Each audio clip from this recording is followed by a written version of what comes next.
The Australian Open is known as the Happy Slam, but ever since news of Andy Murray's forthcoming retirement broke last Friday, there's been a somewhat somber mood at Melbourne Park. I got to watch Murray's first-round match against Roberto Bautista Agut from the photo pit on Monday, and it was arguably the most emotional 4 hours I've ever experienced on the job. The photo pit is as close as you can get to the players on court, and it also positions you in a way where you feel you're at the center of the whole arena.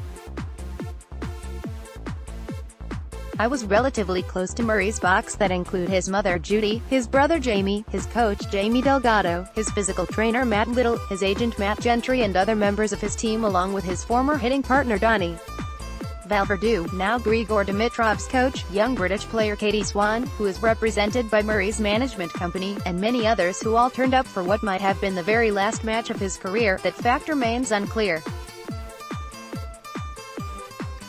The crowd was like nothing I've ever witnessed live in tennis.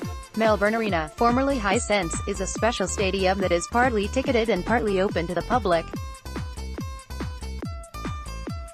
It's perfect for matches with a rowdy atmosphere, and it's where I once watched Nick Kyrgios come back from 2 sets down to defeat Andreas Seppi back in 2015. I thought the crowd that day was the loudest I'd ever seen. It was even more electric for Murray on Monday. After tearfully explaining to us on Friday that the pain was too much, and his hip was ending his career, Murray had us all invested in his every move on court against the relentless Bautista Agut. "Of course I watched it, I think everyone watched it," said Novak Djokovic on Tuesday of that Murray match. "It wasn't emotional because it was potentially Murray's last match, it was emotional because of the grit and fight he showed on each point, despite the pain he was so obviously in.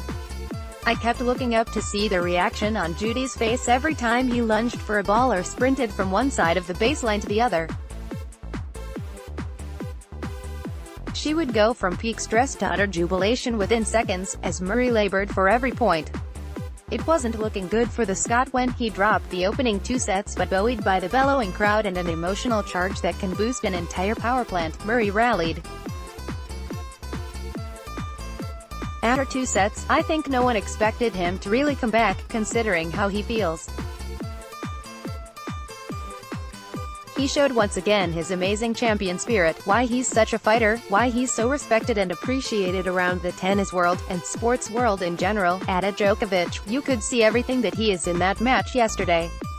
Unfortunately, ended up him losing. He can be proud of what he showcased. Before he lost in 5 sets, serving at 1-5 in the decider, the entire arena gave him a standing ovation. The applause was literally deafening.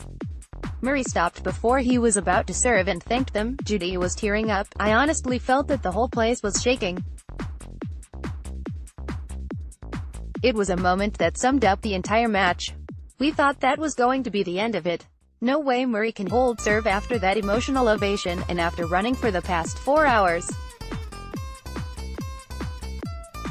But he did, and he forced Bautista Agut to serve out the win, because that's what Andy Murray would do. I was emotional at that moment. It was cool. I don't think I've had that before in any matches," said Murray of that standing ovation at 1-5. "It was brilliant.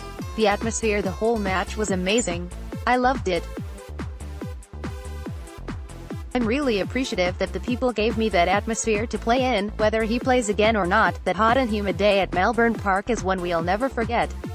The bakery shout. It was bagels galore in the first round, with Maria Sharapova crushing British qualifier Harriet Dart 6-0, 6-0, Serena Williams ousting Tatiana Maria 6-0, 6-2, and Tima Baksinski posted a virtual double bagel, losing the first 3 games against Daria Kasatkina before winning 12 games in a row for a 6-3, 6-0 success. Comebacks. Chung Hyo-on, last year's semi-finalist, rallied back from 2 sets down for the first time in his career to defeat Bradley Klon 6-7, 5, 6-7, 5, 6-3, 6-2, 6-4. A much-needed win for the South Korean, who is defending a lot of points this fortnight. Kei Nishikori and Pablo Carreño also escaped early exits by rebounding from 2 sets down. press conference moments. Murray wasn't the only one to shed tears in the press conference room these past few days. Victoria Azarenka cried at the end of her chat with the press following her first-round loss to Laura Siegemund on Tuesday. The Belarusian is struggling to find her form and admits she's not sure what the solution is. Nick Kyrgios managed to avoid questions about a rumored rift within the Aussie Davis Cup camp. Here's how that conversation unfolded. "Q, is there a rift between you and Leighton Hewitt?" Kyrgios: "Not really." "QNOT really?" Kyrgios: "Is there an echo in here?" Rafael Nadal spotted a journalist snoozing during his press conference and called him out for it. "It's not interesting today," he joked. "I know you were closing your eyes to be more focused on what I'm saying." While fielding questions in her last night press conference on Tuesday, a Japanese journalist asked Naomi Osaka how much she weighed. She laughed and said, "Wouldn't you like to know? I don't know, I haven't weighed myself in a while. You shouldn't be asking people's weight like that." "I don't know, though." She took it all in good humor. Wondering what to call the green romper Serena Williams wore in her opening round? Is it a romper? Is it a onesie? Is it a leotard? She chose to go with Serena Tard. Retirements. There were quite a few retirements in round one, but the ones that stood out were Thanasi Kokkinakis and Ernest Gulbis, who both had to retire from their matches due to injuries. Pectoral for Kokkinakis, back for Gulbis, despite leading their opponents by a set. It was particularly unfortunate as both players are trying to fight their way back up the rankings and have shown decent form as of late. It also made for some more emotional viewing at the Emo Slam.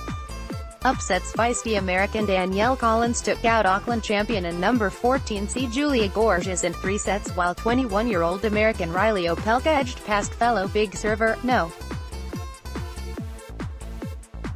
9 seed John Isner in a tiebreak fest. Breakthroughs. Contesting his 5th consecutive Australian Open main draw, No. 11 seed Borna Coric finally notched his first match win at the tournament after losing his first round in each of his last 4 visits here.